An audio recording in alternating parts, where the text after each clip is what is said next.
fundamentais para que eu não desistisse. E aí, baseado na minha própria experiência, naquilo que eu havia vivido, surgiu o desejo de trabalhar com pastores e líderes, especificamente com a nova geração. Em 2008, em um dos encontros, não aqui, mas um encontro lá em Londrina, pude conhecer o Oswaldo Prado e daí começou a minha relação com a CEPAL e tem sido uma boa relação, indo para o quinto ano. Meu nome é Sebastião Júnior, pode chamar de Júnior, ou de Sebastião, ou de você, só não me chame de pastor, que se você me chamar de pastor, eu te chamo de ovelha. E você está vendo aí que fiz questão de mostrar as duas grandes paixões em casa, que não é o meu filho nem minha esposa, é o São Paulo e o Brasil. Brincadeira. É o futebol e o São Paulo. E de 4 em 4 anos, se o Mano sair, a gente vai ficar apaixonado em 2014. Mas ele tem que sair, porque com ele está difícil. Mas a gente é São Paulino, e por isso todo esse sorriso da família, entendeu? Se a gente fosse corintiano, com certeza, nós nem na CEPAL estaríamos, porque a CEPAL não aceita corintiano, é uma turma muito difícil e eles têm muita dificuldade de aprender as coisas, quanto mais de ensinar, então a gente não... O nome dela é Ellen, fez um curso de engenharia de alimentos em Goiânia, e até hoje ela não sabe para que ela fez isso, somente para deixar o pai dela mais pobre durante 5 anos, por uns 70 mil reais custou o curso e não é utilizado para nada. Se ela me ouvir falando isso, com certeza ela vai brigar muito comigo. Mas depois ela fez uma especialização e hoje está fazendo ciências sociais e ela está se encontrando nesse momento. Felipe fez 3 anos dia 16 de abril, ele é louco por futebol, a primeira palavra que ele falou foi gol e bola. Ele fica o dia inteiro com camisas de time, com uma bola na mão e chutando. E a minha casa, tudo que tinha para ser quebrado, ele já quebrou nos 3 anos. E ele é louco por futebol mesmo, o tempo todo querendo jogar bola. E quem sabe aí ele consegue fazer minha aposentadoria, né? Eu estou sonhando para que ele se torne jogar igual o Neymar já está bom. Que seja no São Paulo, acima de tudo. E a gente pensou no segundo filho ano passado e Deus é soberano e mesmo engravidando, depois de 5 semanas ela perdeu o filho. Foi um momento de dor, de lágrimas, mas de paz por compreender que a vontade de Deus foi feita. Eu me lembro minha mãe me dizendo na minha infância e adolescência, quando nós estávamos sendo gerados, ela dizia que não havia feito do seu útero um lugar para gerar pessoas que não conhecessem a Deus e entregassem a vida a Deus. E eu compreendo essas coisas. Muitas vezes eu vim de uma família que não tinha muitas condições sociais, financeiras, e participativa na igreja, em congressos missionários, em eventos, e chegava o momento de levantar uma oferta para missões, entregar aquilo que possuía para missões. E ela dizia que muitas vezes não tinha muitos recursos para ofertar, mas ela pegava os 3 filhos e levava até a frente e colocava na cesta da oferta, dizendo: o que eu tenho de melhor eu entrego ao Senhor. E ela entregava os filhos a Deus o tempo todo. Dizia a mim que quando ouvia alguém pregando, trazendo uma palavra de Deus, ela colocava a mão no ventre e dizia: Senhor, faça dos meus filhos alguém como essa pessoa. E a gente tem vivido, quem sabe, essa oração da minha mãe até esse dia. Tem um livro, e tudo que eu vou falar aqui está muita coisa dentro do livro Marcas e Funções da Igreja, que eu escrevi com o Rubens Múzio. A gente vai falar sobre isso. Então, aqui vai estar somente algumas coisas. Se você quiser ter depois todo o livro, você pode adquiri-lo por R$10, e adquirindo, você me manda um e-mail depois que eu passo tudo que foi passado aqui para você reproduzir isso na sua igreja local com seus líderes. É um livro que serve para leitura, para estudo particular, para um discipulado, para estudo de grupos pequenos, escola bíblica dominical. Então ele está num formato também de estudo em grupos menores. E a gente vai pensar um pouco sobre o real sentido da igreja existir. Anualmente eu organizo um encontro em Londrina, já está indo para o 3º ano, é um encontro para a nova geração de pastores e seminaristas. A gente faz em nome da CEPAL. Esse ano vai ser em Curitiba, do dia 17 a 19 de setembro, um chamado para toda a vida. Vai estar falando lá Oswaldo Prado, Josadac, Jairton, Marcos, Rubens e eu. Começa na segunda-feira à noite com Oswaldo Prado. Na terça de manhã nós vamos ter uma devocional, uma palestra sobre liderança e depois um painel que nós vamos discutir as questões da igreja, missão, espiritualidade, futuro da igreja e a missão da igreja. Então, várias coisas, uma hora de discussão, de debate. E à tarde livre, no final do dia nós temos algo em grupos pequenos chamado mentoria, que a gente repassa o dia e vê o que Deus nos disse naquele dia. À noite uma palestra normal. E na quarta pela manhã nós temos o encerramento com uma devocional, uma palestra, debate em grupos pequenos e a ceia. Toda a programação está no meu site sebastiaojunior.com.br. Você pode clicar lá e conhecer. É um sonho que daqui a pouco ele se fecha quando eu entender que temos aí 60 pessoas a 80 pessoas, de 50 a 80 pastores que entenderam o propósito. E a partir disso nós vamos fazer um encontro anual somente com esse grupo base, pensando não numa divulgação. Quem vai não precisa estar interessado nos nomes que vão estar lá, mas a gente quer fazer alguma coisa em um grupo de caminhada mesmo, quem sabe de 5 a 10 anos, fechado, restrito, e por enquanto ainda a gente precisa levantar essas pessoas que vão entender esse propósito, mas daqui a alguns anos provavelmente não haverá mais divulgação aberta. Esse é um sonho, pode ser, quem sabe, nunca realizado, mas eu quero ter um grupo base de 50 pastores que se encontram anualmente para conversar sobre questões teológicas, ministérios, sobre família, sobre o seu coração, sobre suas frustrações, suas realizações. E daqui a pouco ele para de ser o 3º, 4º e 5º e ele acaba, só que ele vai ficar trabalhando de forma silenciosa na periferia da liderança, de alguns líderes da igreja brasileira. Ok? Se você quiser saber mais, também o custo, provavelmente isso daqui não cobre as despesas, eu levanto recursos para poder fazer isso. Só você colocar aí 6 preletores a R$180, 3 dias em um hotel, você já vai saber que não dá. Então também tem como objetivo alcançar pastores e líderes que não tenham condições de participar de um encontro com qualidade como esse que vocês estão participando. Vocês são privilegiados por terem condições de investir na vida de vocês, no ministério de vocês, num encontro como esse. Mas tem muita gente que gostaria de estar aqui, que querem participar de um bom encontro e não tem condições financeiras. Então a gente também quer proporcionar a possibilidade de alguns pastores participarem, investindo menos porque não tem recursos para estar aqui. Ok? Alguma pergunta sobre o encontro? Tá certo, vamos lá. O tema da nossa conversa neste tempo é igreja. Não precisamos reinventá-la, nem buscar novos caminhos. Precisamos saber o real sentido da igreja existir. Se você analisar a história da igreja, você vai perceber a tendência que nós temos de ver as coisas se perdendo, os conteúdos e a essência da verdade de Deus, naquilo que Deus colocou para o seu povo e se perdendo.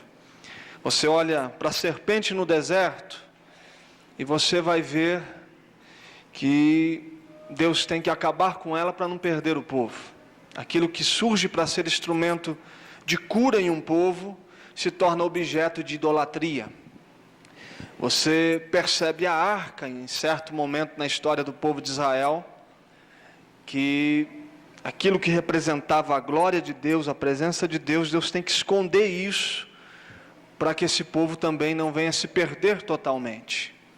Você olha para a igreja católica apostólica romana, que surge como a igreja de Cristo, e ela vai se perdendo na época de Constantino, e a idolatria entrando, e nós vamos vendo que movimentos de Deus, ou sinais de Deus sobre a história estão sendo estabelecidos, e nós vamos fazendo com que esses sinais de Deus, os conteúdos de Deus vão se perdendo. Daqui a pouco aquilo se tornou algo que não tem mais nada a ver com Deus, e Deus tem que se retirar dessas coisas, ou tem que tirar o seu povo dessas coisas. Você vai ver isso com a própria religiosidade na época de Jesus, onde Jesus não cabe dentro dos 4 modelos existentes do seu tempo, e ele tem que fazer uma coisa nova para fora de todos esses espaços e ambientes.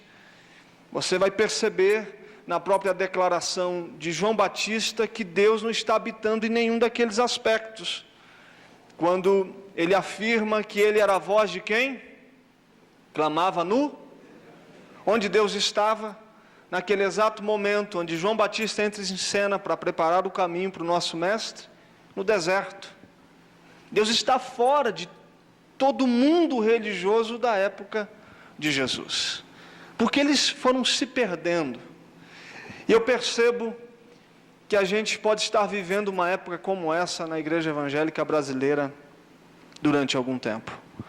Nos últimos 30 anos, me lembro ainda quando criança, na década de 80, me lembrava de grandes movimentos, e alguns chamavam aquilo de avivamento, ao mesmo tempo que tem por mim que a gente só consegue entender avivamento depois que a história está falando que houve. Hoje a gente pode, quem sabe, fazer uma leitura rasa, se de fato houve um avivamento nesta época ou não.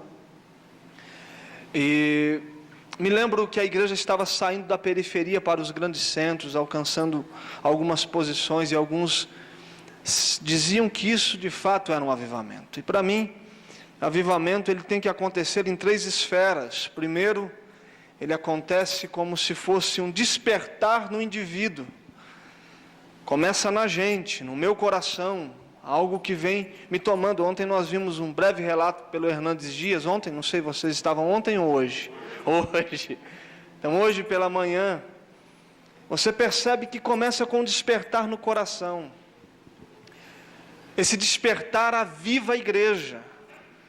Então, avivamento é um processo que se estabelece primeiro no indivíduo, atinge a comunidade, e como consequência disso, transforma o seu mundo.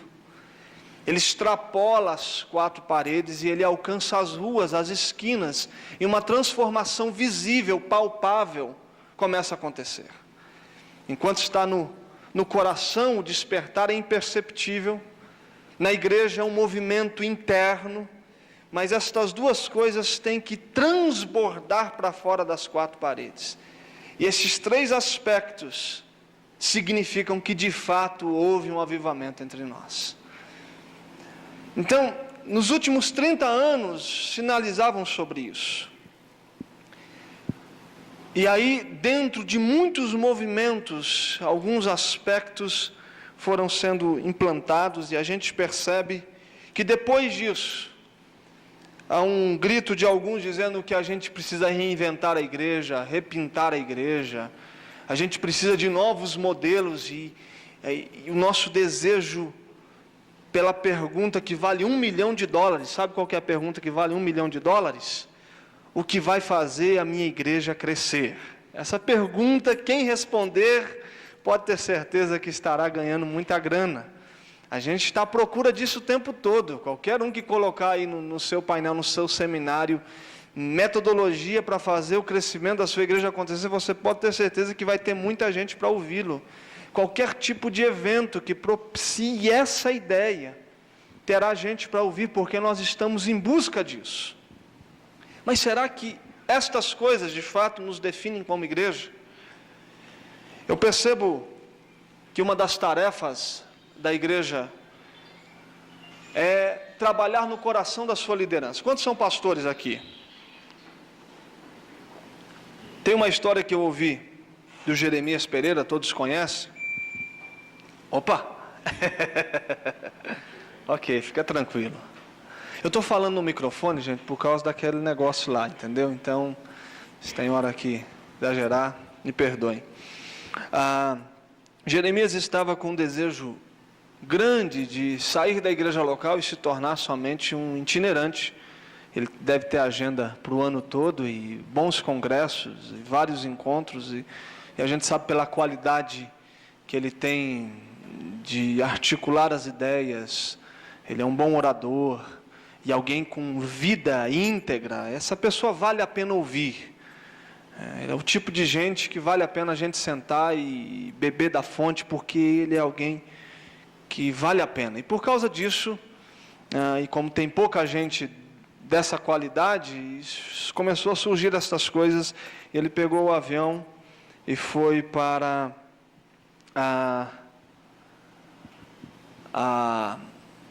conversar com Antônio Elias, reverendo Antônio Elias. E disse: Antônio Elias, é o seguinte, eu estou parando com a igreja local, eu estou tendo muitos convites, e estas duas coisas, a pressão de cá, estica de lá, não consigo fazer nem bem um nem outro, e estou entendendo que é o momento de eu deixar a igreja local para me dedicar somente a esse ministério itinerante.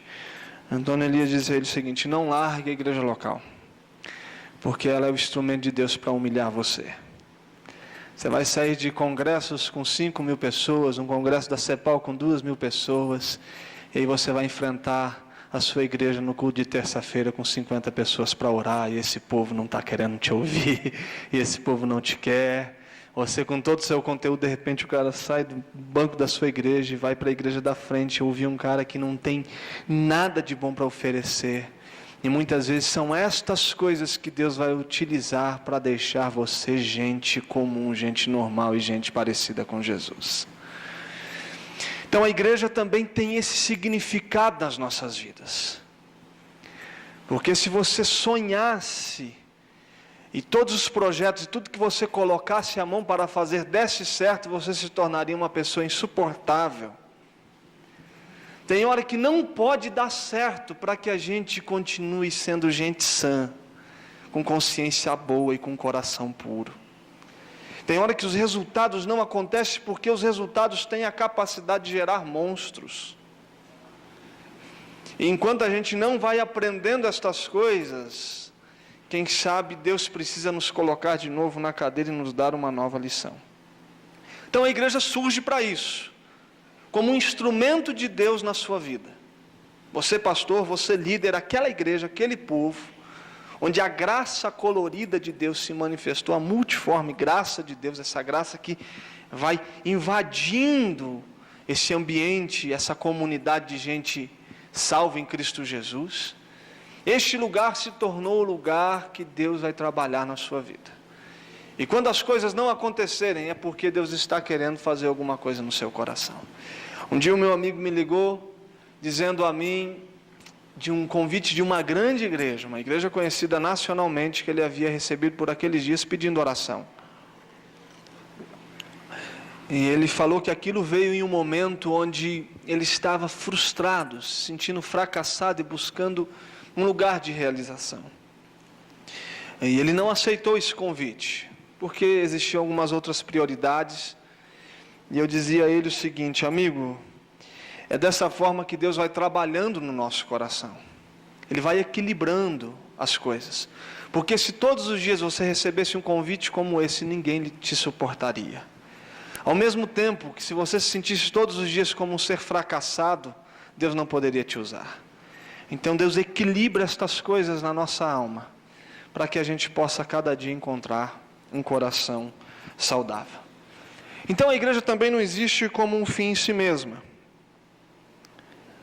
Ela está para além de si, ela é como um sinal de Deus nessa terra que tem que apontar para Deus. E quando eu dizia sobre os processos históricos que a igreja vai se envolvendo e se perdendo, eu dizia que a igreja vai perdendo esse entendimento que ela surge na história para apontar para Deus. A arca deveria apontar para Deus. Quando ela para de apontar para Deus e se torna um fim em si mesma, ela não tem mais razão de existir. Assim a serpente, ela surge para apontar para Deus, e quando ela não faz mais isso, Deus tem que tirar de cena. Então as nossas igrejas, e quando eu digo igreja, não fique pensando no templo. Eu acho que essa coisa tem que extrapolar, ao mesmo tempo que estou me referindo aqui, mas nunca se refira à igreja na terceira pessoa do singular, se refira sempre à igreja na primeira pessoa do plural, nós igreja e não a igreja, quando você falar sobre a essência da vida da igreja. E essa igreja existe para apontar para Deus, para dizer a grandeza de Deus, a glória de Deus. Esse é um entendimento que a gente precisa ter também. E por que eu digo que a gente precisa redescobrir o real sentido? Porque mesmo nos tornando 35% de uma nação, não temos sinais visíveis de transformação. Saiu agora, e possivelmente de junho e julho, a CEPAL vai ter esses dados, mas os próximos 10 anos nos apontam que nós podemos chegar a 50% de evangélicos, sabendo que esses dados não são reais, no sentido de conversão genuína, de transformação de vida. Isso é muito mais aquela coisa que a gente viveu há 30 anos, do evangélico, do católico não praticante, né? É aquele que diz, ok, eu sou evangélico, mas não praticante. Eu acho que a gente precisa ensinar o nosso povo a começar a cumprimentar assim, não? Quem você é? Eu sou evangélico não praticante. Você lembra que os católicos diziam muito isso ou não? A gente está vivendo uma época como essa, o secularismo. 35% dos evangélicos não frequentam mais cultos aos domingos. Eles estão fora da igreja, em qualquer tipo de igreja. Um cálculo simples, 35% das membresias não estão mais lá aos domingos para ouvir o sermão do seu pastor. Então nós estamos apontando nos próximos 10 anos para 50% de crentes nominais. Chamaria isso de crentes nominais. Mas isso não reflete as transformações que este povo deveria fazer. Agora, onde está a doença disso? Pode estar na gente mesmo, ou está na gente, porque eu digo que a doença da igreja é a doença dos seus líderes, e eu definiria 3 doenças básicas que nós temos como líderes. Primeiro, o hedonismo, que é essa busca constante pelo prazer, uma característica do mundo pós-moderno. Então, tudo aquilo que me leva à obediência, ao renunciar da minha vida, só tem que ter sentido essa obediência. E o sentido da obediência é quando essa obediência causa prazer em mim. Então, essa é uma doença. Ministério tem hora que se torna o ambiente do prazer. A segunda doença que eu tenho visto é o triunfalismo. Essa ideia constante que a gente tem que estar acima de todas as coisas e dando certo o tempo todo. Não há mais espaço para chorarmos as nossas dores, contar os nossos fracassos. Os pastores devem ser pessoas extremamente fortes e acima do bem e do mal. Os testemunhos que nos fazem muito bem são aqueles que só são contados de forma triunfal. E a gente não consegue ver a igreja não como triunfante, porque de fato ela é, mas há um triunfalismo, e quando se torna um triunfalismo é uma doença. E a terceira e última doença básica que eu tenho visto é o narcisismo. Líderes apaixonados por si mesmos, em busca da glória, disfarçados pelo manto da unção, pelo movimento que acontece. E estas coisas têm atingido a igreja. E tem feito de uma geração se distanciarem da verdade do Evangelho, da simplicidade do Evangelho. Eu compreendo que haverá sim um movimento de Deus, como foi falado para vocês nesta manhã. Um movimento de integridade e de gente que está não cansando da igreja como baluarte da verdade, mas dessa igreja que vem massacrando o Evangelho. O que tem acontecido com a gente é mais ou menos o processo que acontece quando nós precisamos estar bloqueados à ação de um vírus. Existe alguém aqui da área médica, sim ou não? Mas você deve saber que para você criar uma vacina contra um vírus, o que você faz? Você pega o vírus, tira uma porção desse vírus, e você elabora uma vacina, pega essa vacina e aplica. E essa porção da doença ou do vírus faz com que a gente fique imune à ação dessa doença. É mais ou menos isso. O que tem acontecido é que alguns têm pegado uma porção do Evangelho, um pedaço do Evangelho, uma partícula do Evangelho, têm colocado numa vacina, injetado na veia das pessoas. E quando nós apresentamos o Evangelho, as pessoas não querem mais ouvir, porque foram vacinadas contra o Evangelho. Tiraram do Evangelho aquilo que trazia interesse, aquilo que era bacana, aquilo que poderia fazer bem para o projeto pessoal desse líder. E vacinou uma multidão de pessoas. E quando você, que entendo que é sério, íntegro, você que faz parte da liderança da sua igreja, você que evangeliza pessoas, apresenta a totalidade do Evangelho, você percebe que as pessoas não estão dispostas a seguir. Porque elas não estão sabendo o real sentido de ser igreja aqui. Ok, até aqui? Vocês estão me entendendo? Me acompanharam? Alguma pergunta, alguma colaboração? Ok. Algumas perguntas eu gostaria que você fizesse a si mesmo. O que mudou em seu bairro pelo fato da comunidade de cristãos estar lá? Ou em sua cidade?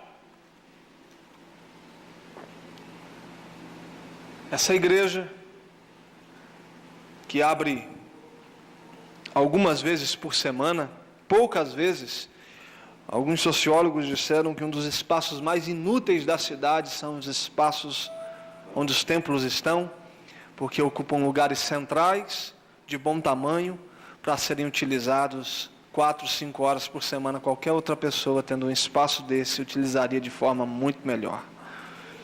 Mas o que mudou, porque Deus colocou essa igreja lá? A segunda pergunta que eu lhe faria como líder de uma igreja, ou pastor dessa igreja, o que mudará nos próximos 10 anos pelo fato da comunidade estar lá? A outra pergunta, se a comunidade deixasse de existir, do que as pessoas sentiriam falta? Sua igreja não está mais lá. Será que essa comunidade sentiria falta? Do barulho. Eu tenho, às vezes, quando estou procurando uma igreja, eu tenho como prática, a hora que eu estou me aproximando, eu pergunto a 2, 3 pessoas que estão em volta, que não têm características cristãs, e pergunto: ô amigo, você sabe onde é tal igreja? Você sabe se essa igreja está aqui, onde é o endereço? Para ver se de fato o alcance dessa igreja extrapolou a si mesmo, aos seus membros, se ela se tornou uma igreja do bairro, mesmo quando essas pessoas do bairro não se tornaram igreja. A gente quer que as pessoas se tornem igreja, mas a gente não quer fazer que a nossa igreja se torne a igreja dessas pessoas, no sentido de ser apresentada a elas. E por último, do que as pessoas sentiriam falta se deixassem de frequentar a sua igreja.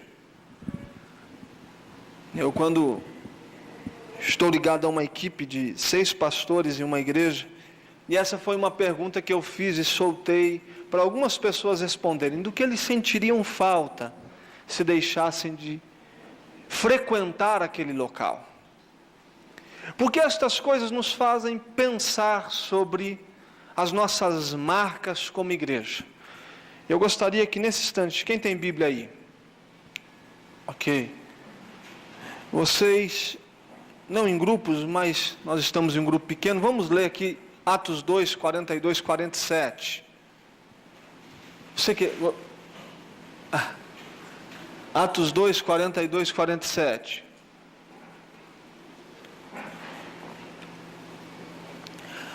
Alguém leia em voz alta.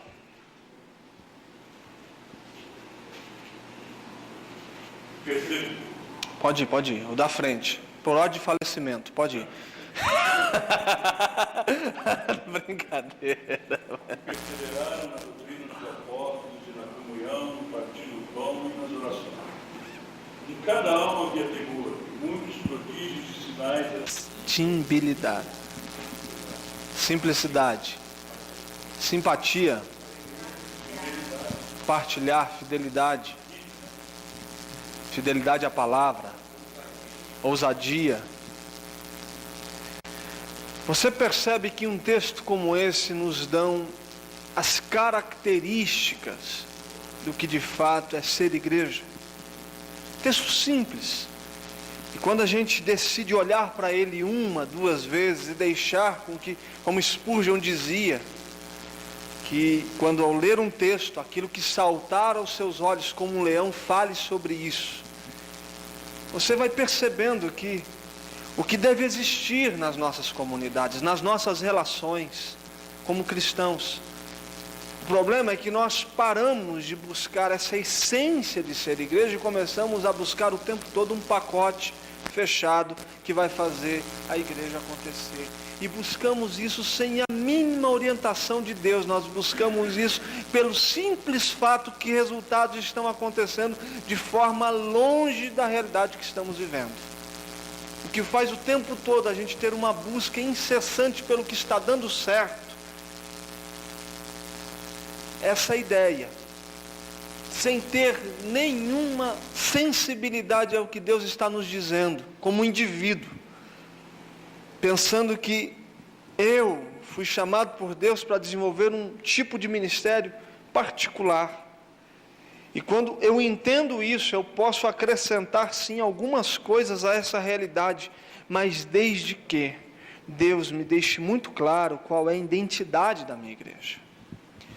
E quando a gente começa a não entender o real sentido de existir como igreja, nós começamos a correr o risco de fazer aquilo que dá certo ao invés do que é certo.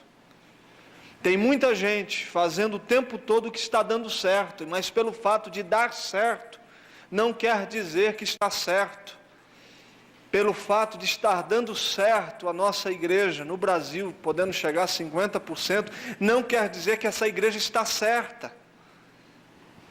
E agora fazer um caminho de volta é uma das coisas mais terríveis do mundo. E você, pastor, tome cuidado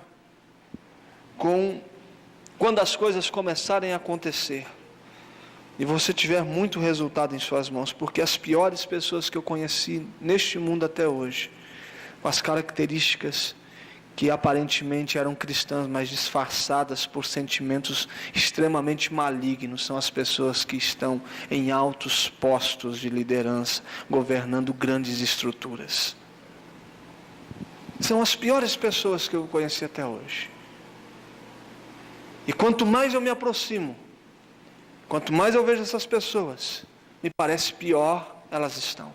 Mais intocáveis se tornam. Eu tive comigo por estes dias, que enquanto a vida de alguém não me inspirar, ele não terá o direito de me exigir ler os seus livros, escutar uma palestra sua. Antes de alguém me inspirar com a sua palavra, essa pessoa tem que me inspirar com a sua vida. Tem que haver conexão do que ela diz com o que ela é. E eu tenho que tocar nessa pessoa, ela tem que ser gente para mim. Eu tenho que cheirar essa pessoa, ela tem que estar próxima. Ela tem que ser alguém parecida com Jesus. Porque esse é o grande sonho de Deus. Uma família de muitos filhos semelhantes a Jesus. Qual é o grande sonho, Júnior, para a minha igreja? ou para o ministério que desenvolva uma família de muitos filhos semelhantes a Jesus. Esse é o grande sonho de Deus ao nos chamar para um ministério, que a gente seja semelhante a Jesus, e que através da gente uma comunidade semelhante a Jesus seja criada e estabelecida, onde quer que a gente esteja. É isso, onde nós nos perdemos na história, onde essas coisas saíram da gente, onde essas coisas evaporaram do nosso coração, onde o Evangelho ficou na nossa vida e na nossa caminhada como Igreja de Cristo.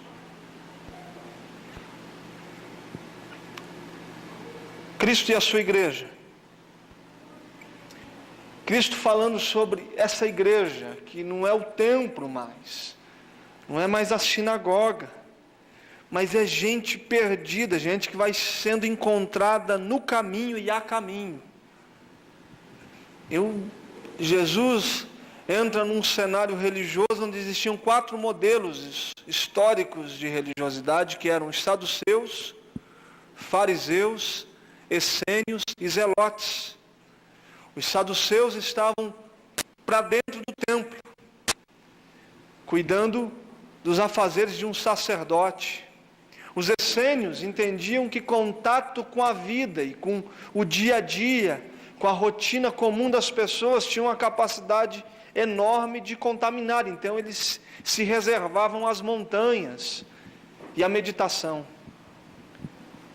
Os zelotes, espada da justiça, a briga pela justiça social, o MST da época, né? Poderia ser o PT, mas o PT também já se perdeu. Mas é os caras com a espada na mão e dizendo que eles se tornaram a justiça de Deus na terra. O outro é os fariseus, que carregam santidade pendurada nos braços, nas pernas, no coração, mas por dentro é um sepulcro caiado. O interior está podre, não representam nada de Deus. E aí vem Jesus e diz que está edificando uma igreja de gente que acabou de encontrar com ele na esquina. Com gente que encontra com ele no caminho e a caminho, é com gadareno. Essa igreja que é edificada com gadareno, com mulher samaritana, com Zaqueu publicano. Essa igreja que está sendo edificada com as pessoas mais terríveis e que não tinham espaço dentro desses ambientes, dos condicionamentos religiosos da época de Jesus.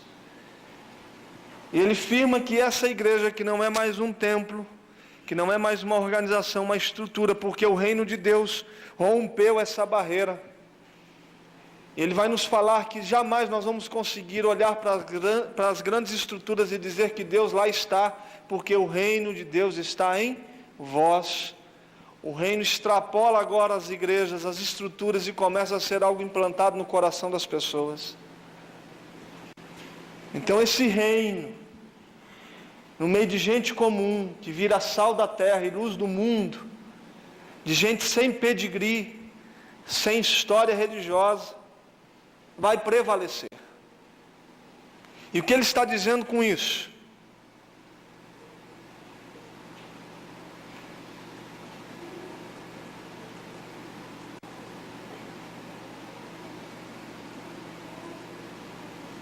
Devia ter feito uma vez só, parecer tudo, mas a gente complica aí a hora que para aí. Aquela pergunta, declaração de Pedro: quem diz o povo ser o filho do homem? João Batista, Elias, Jeremias ou um outro profeta? E vocês, o que estão dizendo que eu sou? O Cristo, filho do Deus vivo.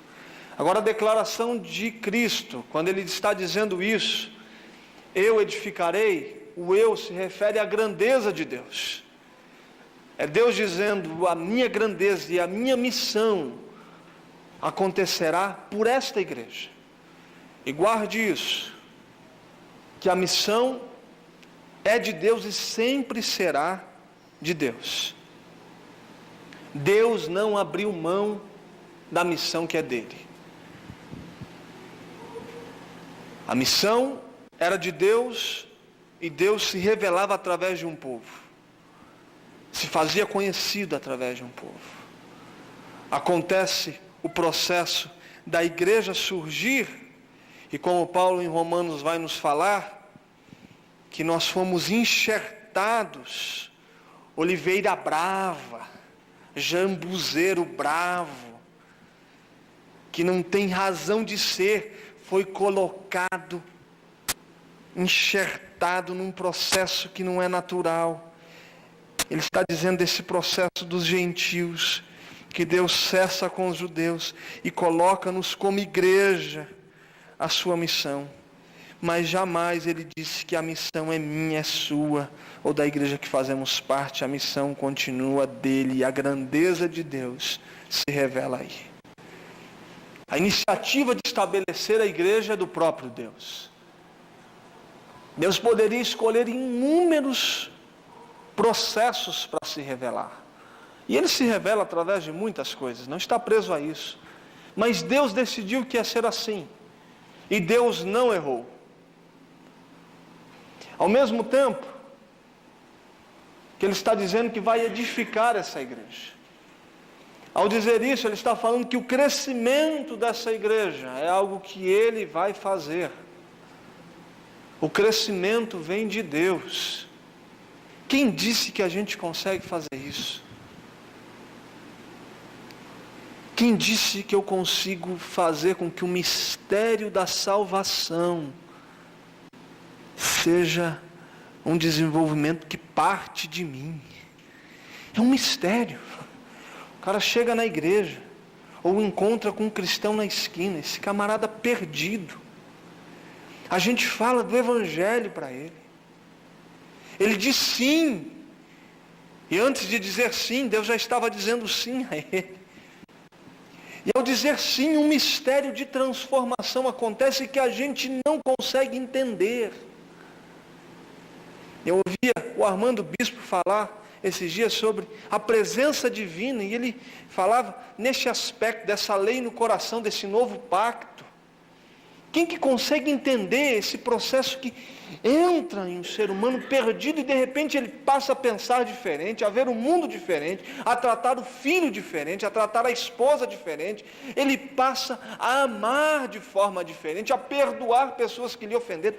Quem que consegue discernir ou compreender ou estabelecer estes processos na vida de alguém? O problema é que nós transformamos crescimento em uma coreografia religiosa. Nós fotografamos a salvação. Quem é o salvo para a gente? O salvo é aquele que num apelo em um culto evangelístico ergueu sua mão, foi à frente, e a gente fez uma oração por ele. E ele passou por um processo de ensino, e ele desceu as águas, ele recebeu a credencial, ele tem o nome dele arrolado no hall de membros da igreja. Então esse tornou salvo. Não entendendo que é um mistério esse crescimento que parte de Deus, e a gente não vai conseguir compreender isso jamais. Deus não abriu mão da sua propriedade, Ele está dizendo que isso é dele. Essa igreja, a gente como igreja, a gente tem um dono. O problema é que a gente se perdeu também o grande significado de ter Jesus como Senhor das nossas vidas e automaticamente da sua igreja. Porque Senhor, no sentido original, tem um significado extraordinário. Quando a gente diz que Jesus é Senhor, nós estamos dando autonomia a Jesus para fazer o que quiser, do jeito que quiser, a hora que quiser. E depois de fazer tudo isso, Ele não tem que dar nenhuma satisfação pelo que fez. Ao mesmo tempo que quando vai fazer, Ele não precisa pedir nenhuma permissão para fazer. Ele tem total autonomia para invadir e fazer e tocar do jeito que Ele quiser. E se Ele desejar, Ele nos diz alguma coisa sobre isso. Então, quando você diz que Jesus é Senhor da sua vida, você dá uma carta aberta para Jesus dizendo: você faz o que quiser, e se você quiser me dizer o que vai fazer e como vai fazer, muito bem, mas se não falar, estou aqui do mesmo jeito. Quando a gente diz que Jesus é Senhor das nossas igrejas, e quando a gente entende que essa propriedade é dele, é isso. A gente está dizendo: está aí. Porque quem vai conseguir pastorear um povo que é como o vento, que sopra onde quer, vai para onde vai? Quem consegue pastorear isso? Você está louco? Você acha que você consegue? Assim é todo nascido de Deus, é como o vento que sopra onde quer, não sabe para onde vem nem para onde vai. Esse é o tipo de rebanho que você tem, esse é o tipo de liderados, você líder que estão lá. Você não vai conseguir fazer isso. Quem é senhor da vida dele, quem é dono dele, é o Senhor. Igreja, identidade disso. John Wimber fala uma frase que a igreja é a cidade santa de Deus dentro da cidade. Ele é um estudioso sobre igreja e fala sobre igrejas que transformam nação, uma mente brilhante. Ele que, quem sabe, foi um dos que começaram o movimento do DNA da igreja, essa coisa toda. Ele vai dizer que essa igreja, a identidade de Deus ao mesmo tempo, ela se torna a cidade santa de Deus dentro de uma cidade perdida. E o inferno não prevalecerá. A última palavra quem dará é o Senhor. Ele é o Senhor da história. E vi Deus sentado em um alto e sublime trono, governando essa terra. Ele é soberano. Ele é o eterno Deus. E o Deus da igreja. E a igreja vai prevalecer.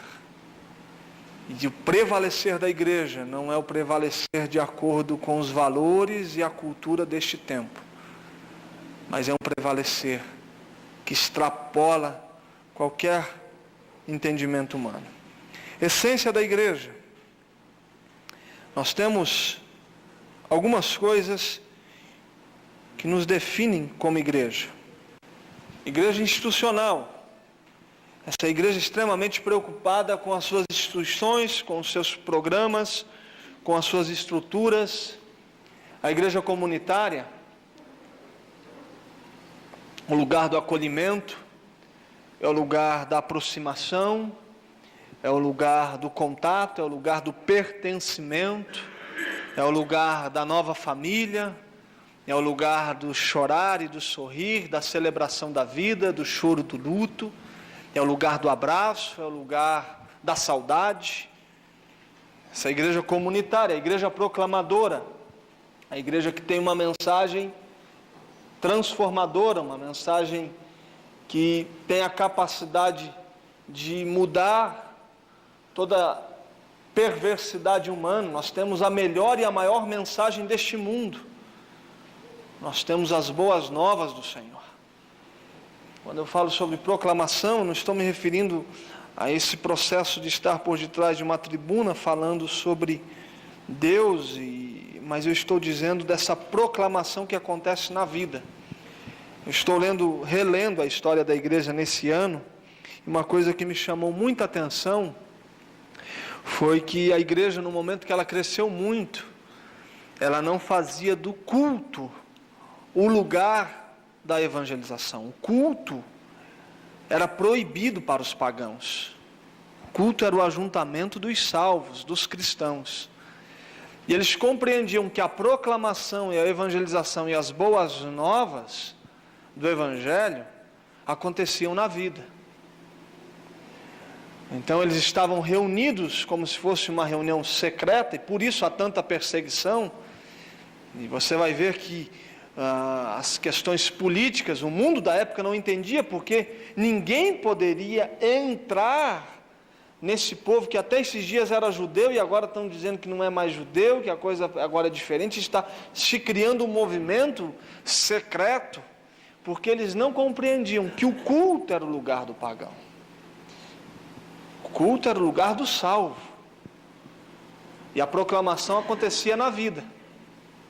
É o advogado que vai para o seu escritório na segunda-feira, entendendo que lá é o lugar da proclamação. É o enfermeiro que vai para o seu hospital, entendendo que ao cuidar dos enfermos, ali se torna o seu grande púlpito, o lugar da proclamação. É o representante comercial que sai para viajar e entende que nos relacionamentos que ele vai ter durante a semana não está só como objetivo a venda e o faturamento do mês na sua folha salarial, mas está ali um portador da melhor e maior mensagem que este mundo venha conhecer. E nesse aspecto, alguém que nos últimos 4 anos, pela convivência que tive, me marcou demais, e sinto como se fosse me deixado um vácuo, um vazio, quando morreu, foi Ari Veloso. Ari Veloso saía todos os dias, em todos os tempos, falando de Jesus. Ari Veloso, num encontro como esse, ele estaria dando alguma atenção para todos, porque essa era a característica, mas você poderia ter certeza que já teria algumas camareiras e alguns recepcionistas evangelizados neste hotel. Ele não deixava de evangelizar a camareira, nem o recepcionista, nem as pessoas que lhe atendiam. Ele saía com folhetins sempre aqui. A mulher que no velório dele era música na igreja, que coordenava essa área, dizendo que ela chegou no avião e sentou ao lado dele, uma moça jovem, bonita, e ele sempre procurava sentar no meio, nos aviões, diferentemente de muitos de nós que procura o lugar vazio e o canto, para a gente encostar e não ver ninguém do lado. Ele procurava o meio para ter pelo menos 2 oportunidades de encontrar um eleito, como um bom calvinista que era, um da direita e um da esquerda. Se aqui não desse, ele ia para o outro. E aí, ao sentar ao lado dessa mulher na frente, ele disse a ela o seguinte: você sabia que se esse avião bater ou acontecer alguma coisa, os primeiros vão morrer primeiro? Ela levantou um susto. E a partir desse dia, nunca mais ela conseguiu comprar as primeiras poltronas de um avião. Mas nesse exato momento, com essa brincadeira, ele evangeliza essa pessoa e a conduz à igreja. Porque a gente precisa entender que evangelismo não é um método, evangelismo não é um programa, evangelismo não é abrir a nossa casa 2 horas por semana para receber um grupo. Evangelismo é um processo que acontece na vida. Vós sois cartas escritas com sangue lida por esta sociedade. Nós perdemos isso. Romanizamos a evangelização. Romanizamos a espiritualidade.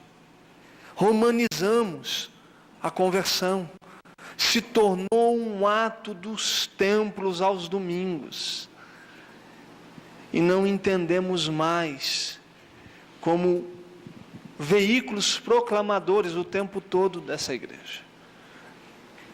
A gente não precisa encontrar um método de evangelismo, nós precisamos ter uma vida evangelizadora. Esse é o grande sentido. A igreja adoradora, a igreja diaconal, preocupada com os problemas sociais, uma igreja que invade o seu bairro, a igreja missionária, que extrapola as fronteiras, isso é igreja. E essa igreja shopping center, que faz do seu ambiente um hipermercado, onde você vai pegando o que lhe interessa. E quem sabe isso tem sido até uma coisa extremamente negativa, esse modelo de igreja que tem acontecido, porque estamos numa sociedade de consumo, a nossa mente é de consumo, e os nossos membros são consumistas do Evangelho. Quanto melhor o produto, mais barato, mais fácil a gente pode estar adquirindo. A essência da igreja. Algumas declarações teológicas sobre a igreja. É uma igreja em exílio.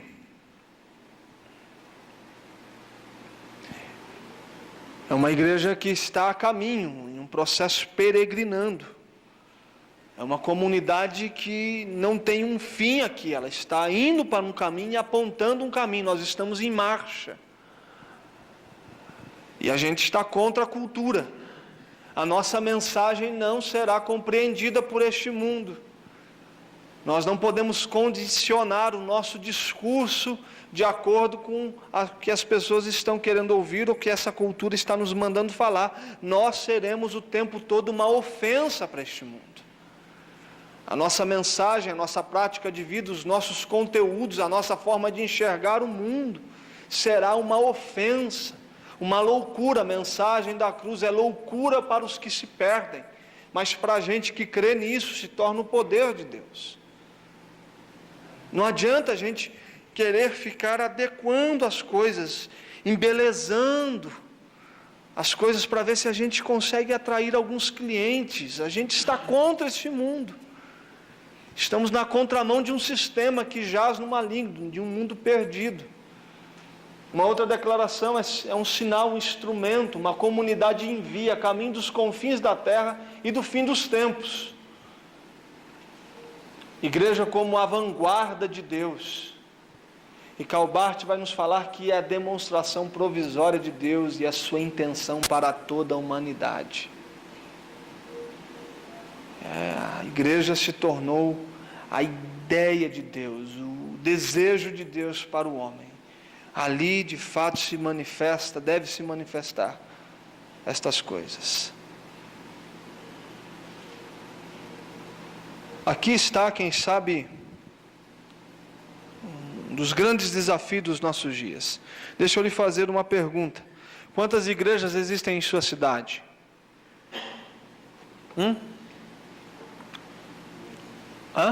Muitas, alguém disse? Tem ideia? 1.170. E Deus olhando para a sua cidade, quantas igrejas tem lá? Uma igreja. A igreja é una. É um corpo, uma cabeça, muitas partes. O problema é que nos tornamos membros cortados, destruídos, que estão passeando por esta terra. Nos tornamos um grande Frankenstein, todo retalhado. Nós somos o povo mais dividido, quem sabe, desta terra. Nós temos a capacidade de nos dividirmos pelo tanto de água. Se alguém batiza com um copo com água, e se outro batiza num tanque, a gente se divide por isso. A gente não se olha por isso. Se alguém fala uma língua que eu não entendo e eu não falo, a gente se divide por isso. E a cruz se torna medíocre para a gente, porque ela não anulou esses detalhes que podem nos fazer pensar de forma diferente, mas não pode gerar em nós jamais a divisão. E aí Jesus vem e fala que a gente tem que ser como a Trindade.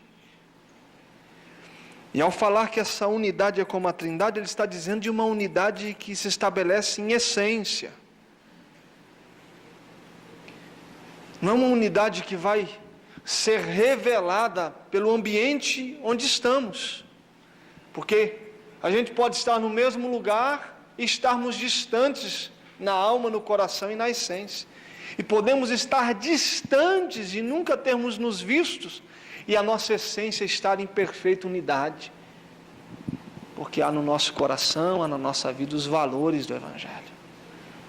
Unidade não quer dizer que devemos estar o tempo todo juntos, fisicamente, mas que há em nós, na nossa essência, uma coisa indivisível, invisível e indivisível,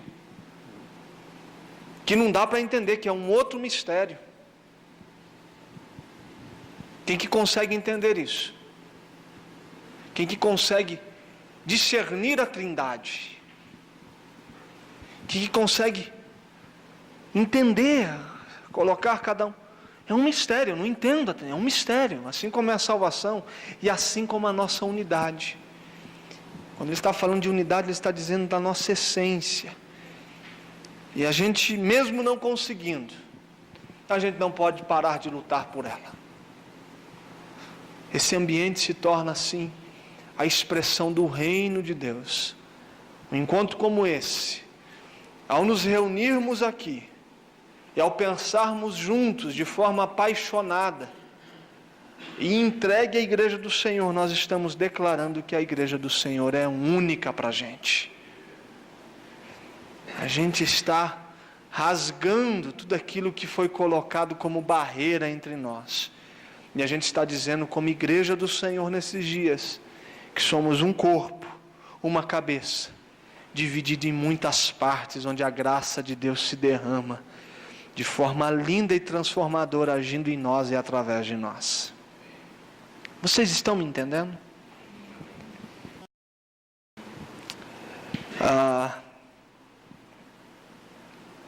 Santidade. 3 marcas da igreja. O Espírito de Deus habita nessa igreja. E por Deus habitar nisso,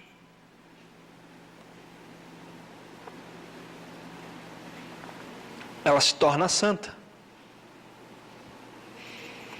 E Deus, ao habitar nesta noiva impura, para purificá-la, de forma alguma, como alguns diziam na época do gnosticismo, que isso não poderia acontecer, porque qualquer um que se relasse em uma matéria se contaminava, de forma nenhuma, ele é absolutamente santo. E o toque com o pecado não faz Deus jamais um pecador, mas faz de pecadores gente santa. É esse toque santificador de Deus. É esse Espírito que habita. Esse Espírito que é missionário também. Em Atos 2, a gente olha para aquele texto e a gente não consegue entender a mais profunda verdade que Deus está nos dizendo. Quando cada um, vindo de várias partes do mundo, estão ouvindo sobre Deus na sua própria língua, o que Deus está dizendo à sua igreja é que Ele tem uma mensagem e quer que o mundo a conheça, e a igreja vai falar esta mensagem. Isso é uma das características de Atos 2. Quando todo mundo está chegando e está vendo aquelas pessoas falando na sua própria língua, e elas falam da grandeza de Deus, Deus está dizendo a essa igreja que surge naquele instante, que Ele tem uma mensagem para o mundo, e quem vai dizer esta mensagem é a sua igreja. E esse Espírito habitando na igreja é um Espírito missionário. Esse Espírito que sopra para além dela. Esse Espírito que não cabe mais, como cabia dentro de um sistema.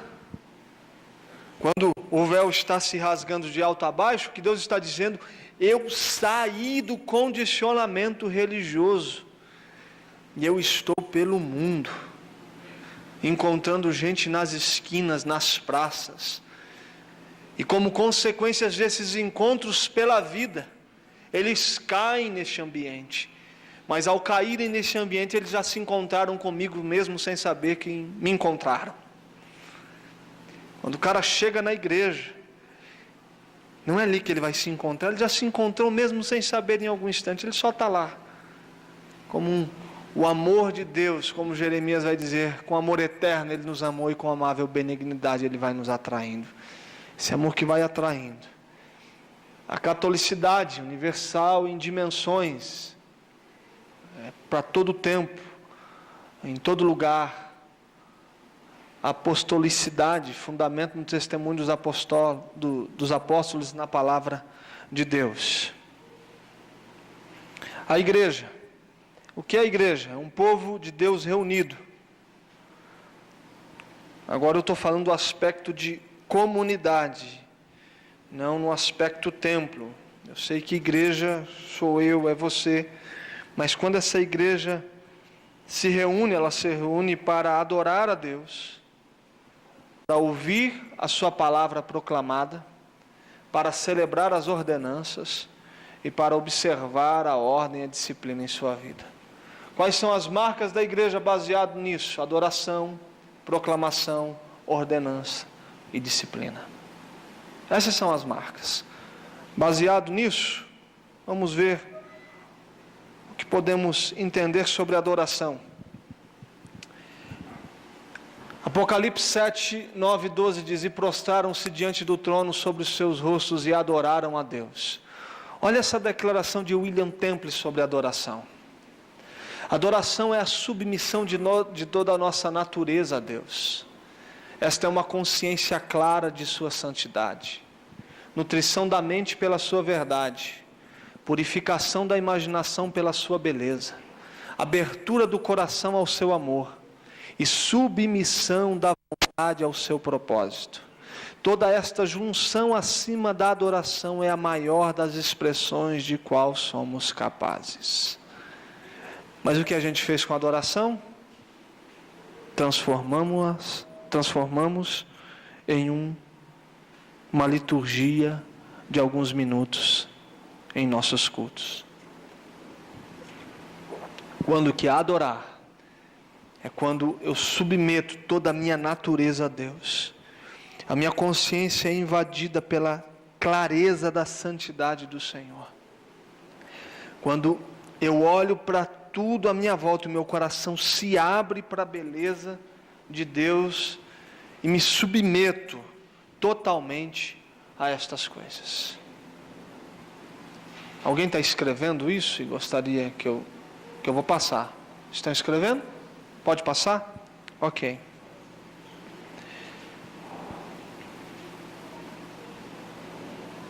Somos capacitados a ver o mundo através dos seus olhos e a sentir compaixão pela humanidade decaída através do seu coração.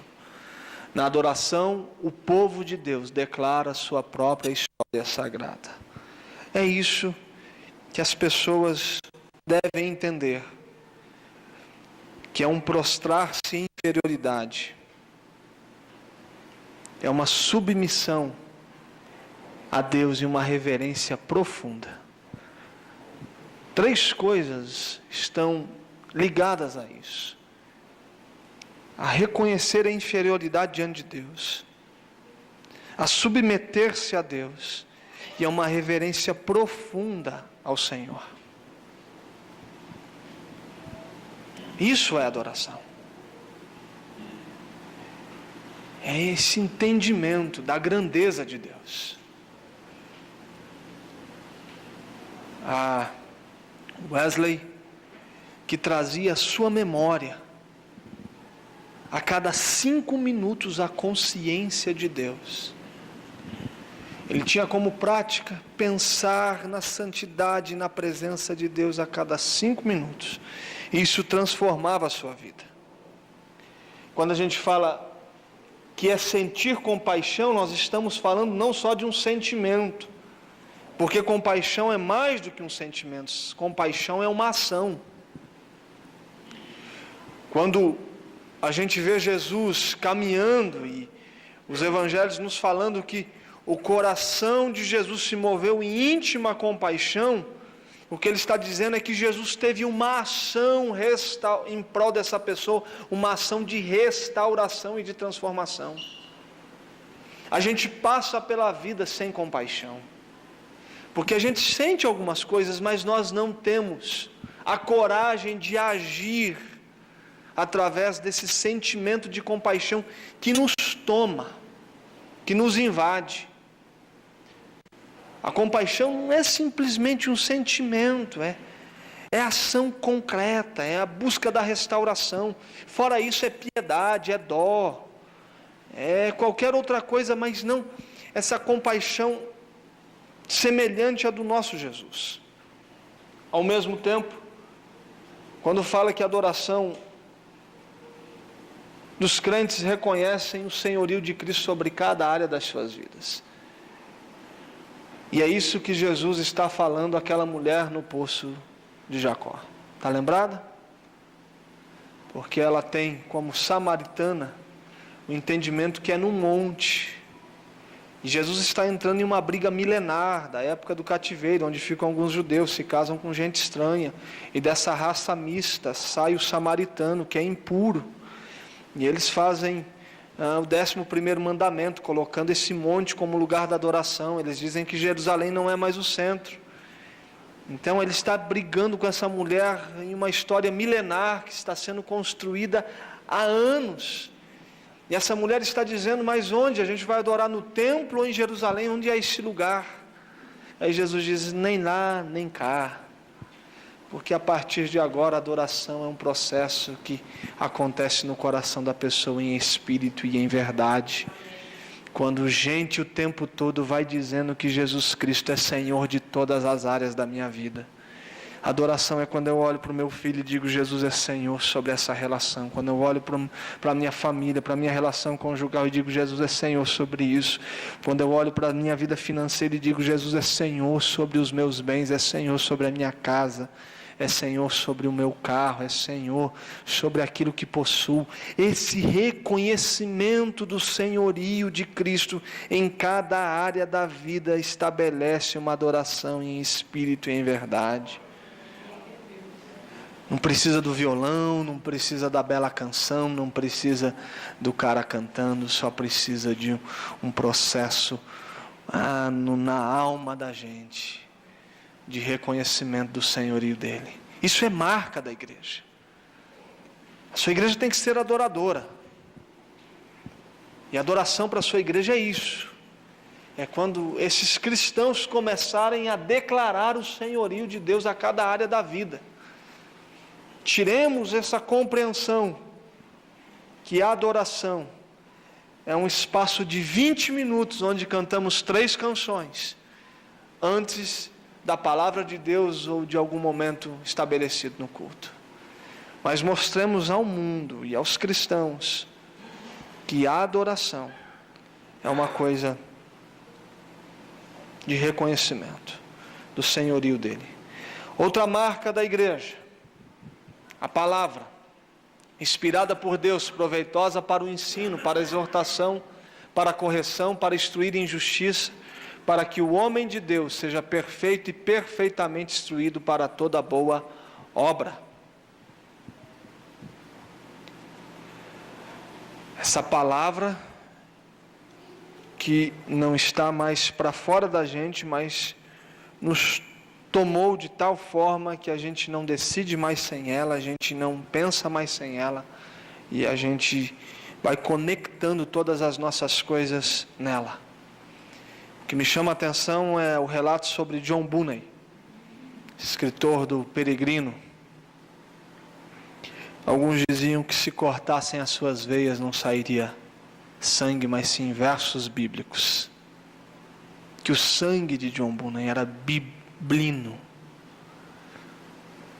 porque a palavra encarnou nele. É isso.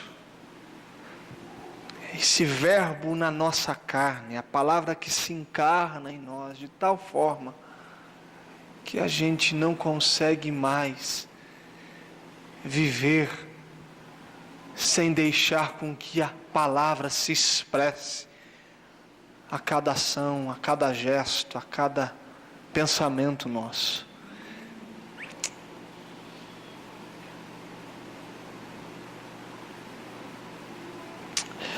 A palavra de Deus foi dada com 2 propósitos.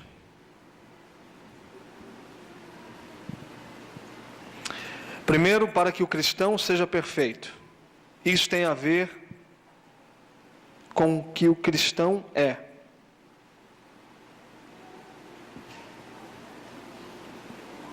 E segundo, para que ele se torne habilitado. É o que ele tem que ser. Ou o que ele tem que fazer, né? Está relacionado a uma ideia que entrou no coração e o que fez dele. A Bíblia não nos foi dada como um instrumento de informação, mas baseado nisso, a Bíblia foi nos dada como um instrumento de transformação. Se a nossa mensagem, o nosso entendimento da palavra, a nossa leitura da palavra, nós estamos ali para nos informarmos sobre uma história de Deus revelada nas Escrituras, ela não cumpriu o seu propósito. A palavra de Deus foi nos dada com o objetivo de nos transformar. E a única coisa que pode transformar um ser humano é a palavra de Deus. É a mensagem do Evangelho. Nada. A psicologia moderna vai para o lixo.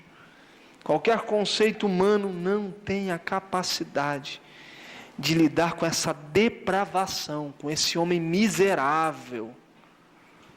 Somente a palavra de Deus. As palavras perfeito e habilitado têm a ver com saber ou ser e fazer. Ambas apontam não para o conteúdo, mas sim para a aplicação da palavra na nossa vida. Entendeu? Não é somente o que está para fora, mas é quando essa palavra se derrama sobre as nossas vidas.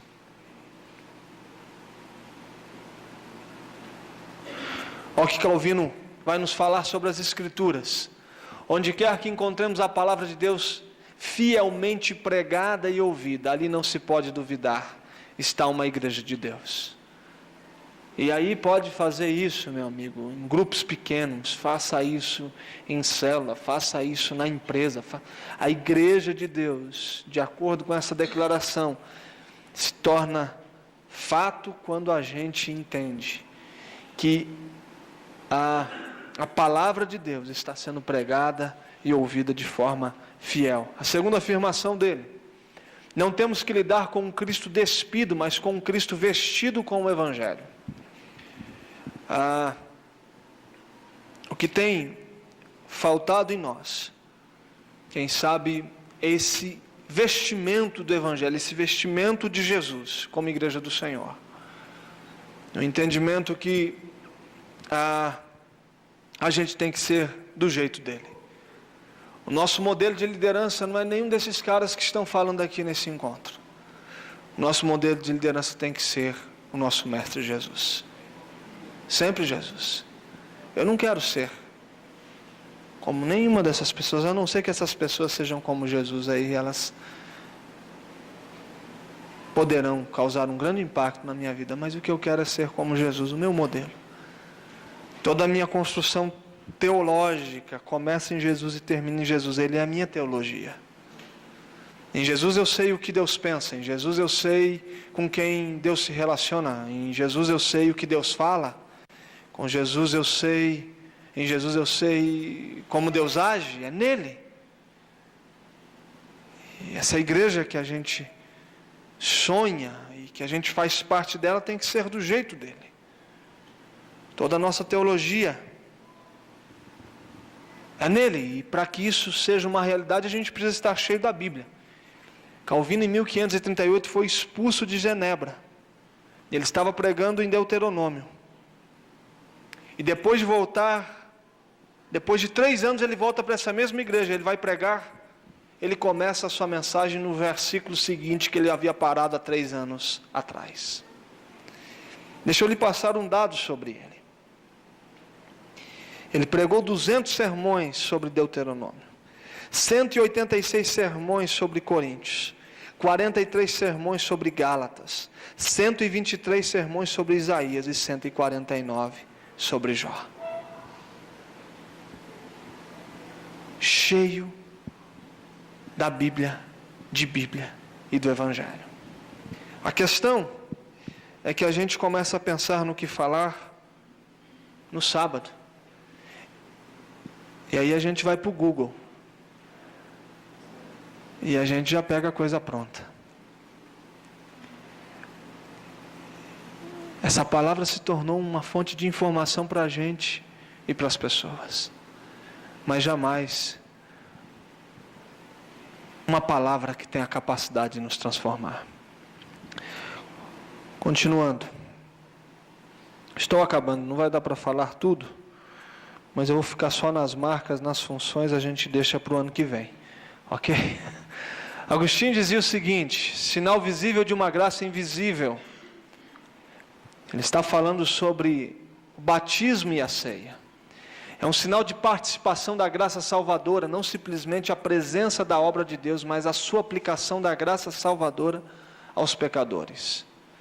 Para substituir estes sinais que continham o derramamento de sangue, ele designou novos sinais para a inclusão e comunhão do povo renovado de Deus. Estes sinais sacramentais são o batismo e a ceia do Senhor. Essa é a demonstração do que Deus operou na vida de pessoas, de pecadores. Esta é uma marca da igreja. E a gente precisa preservar estas coisas. Nós somos chamados para sermos cidadãos do reino. E ao fazermos isso, nós mergulhamos em Cristo. nos banhamos em seu sangue e somos transformados. O batismo é um mergulhar em Cristo e um banhar no sangue dele. E quando isso acontece, nós somos transformados. É um entendimento que fomos transformados, e isso deve ser dito de forma pública. É um entendimento que a cruz nos tornou iguais, pecadores redimidos e resgatados pela graça de Deus. É a confissão pública de uma decisão particular. É sinal e selo da conversão. É um símbolo da nossa realidade. Ok. Deixa eu só mostrar a última marca que tem a ver com o governo e a gente está terminando. Esteja submisso às autoridades. Uma autoridade é outra marca da igreja. O governo para fazer o bem e não punir.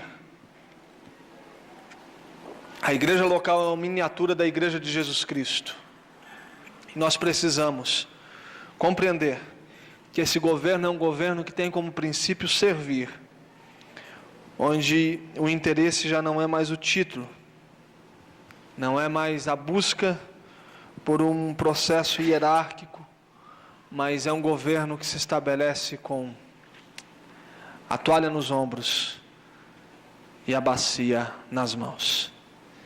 É um governo que exerce disciplina, mas uma disciplina reconciliadora, com graça e amor, cheia de ternura. É um governo que, de fato, faz com que as pessoas sejam cada vez mais parecidas com o Senhor Jesus. As marcas que toda a igreja deve ter, a gente precisa descobrir o real sentido dela existir. Adoração, palavra, sacramentos e governo. Amém?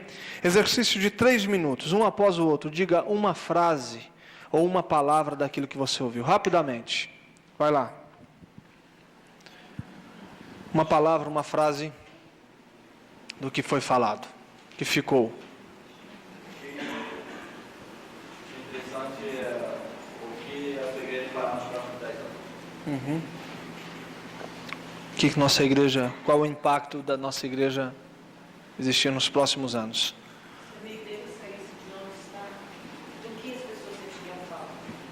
Ok. Adoração é reconhecer Deus em todas as áreas da vida. Compaixão e piedade. Ok.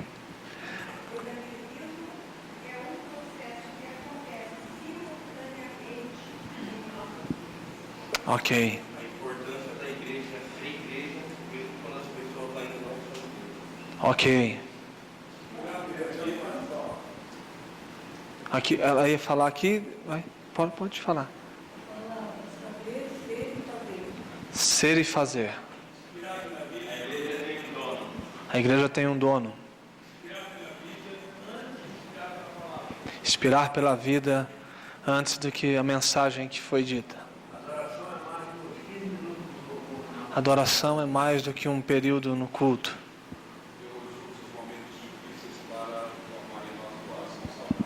Deus usa momentos difíceis para formar em nós uma liderança melhor. Evangelismo é um estilo de vida.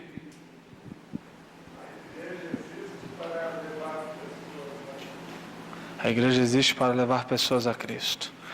Ok, gente. Pode falar, desculpa. Redescobrir o real sentido da igreja. Se você quiser saber sobre as funções, que não deu tempo, tem aqui R$10, você pode adquirir. Muito obrigado, bom almoço, Deus abençoe, obrigado. Foi um prazer ter estado com vocês nesse tempo.